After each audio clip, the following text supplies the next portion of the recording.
Okay, we'll take our next question here and then go up to Dan. Mr. Stewart, my name is James McDowell with WFCO. For those who might not be aware of the backstory yet, kind of just enlighten us on whose idea was it to even put on this race? Was it yours or was it NASCAR's? And kind of help us understand how this race came to fruition. Well, people have asked me, all the drivers at some point during the year get asked the question, if you could be president of a NASCAR for a day, what would you do? And normally my response is I would take the day off. But I always say that I would book a dirt race. And Steve O'Donnell, 2 years ago when we were at the pre-chase dinner in New York, asked me if I was serious. I'm like, absolutely.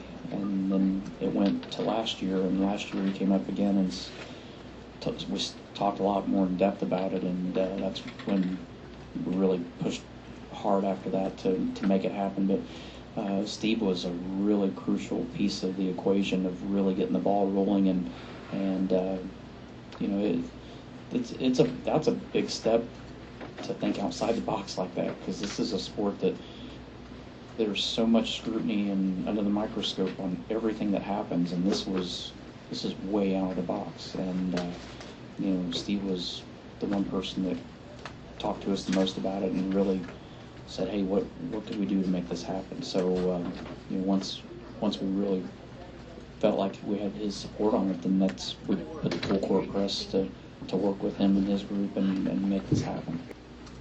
Mr. Stewart, I got one more question. I am not that old. Tony. You must be new to this. Yes, I am. This is my first one.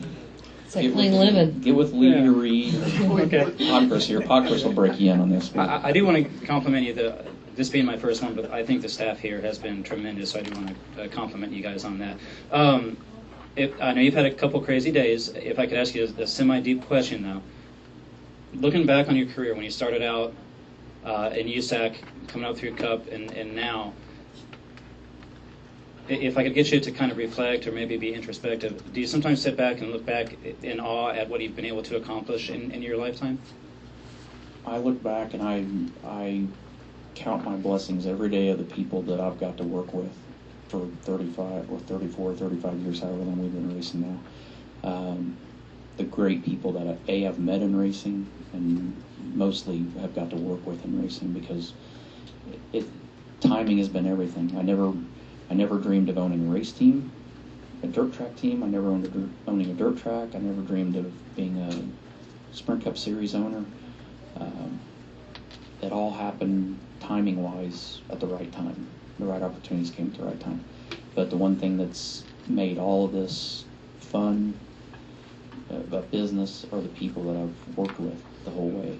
And I don't care what business you work in, whether it's what you do, whether it's what I do, it's the people that make it at the end of the day. And so yeah, I look back all the time and say, if I wouldn't have met this person and wouldn't have got to drive this guy's race car, what would have happened? Or, you know, if this guy hadn't noticed me and, you know, said good things about me to this person, what would have happened? So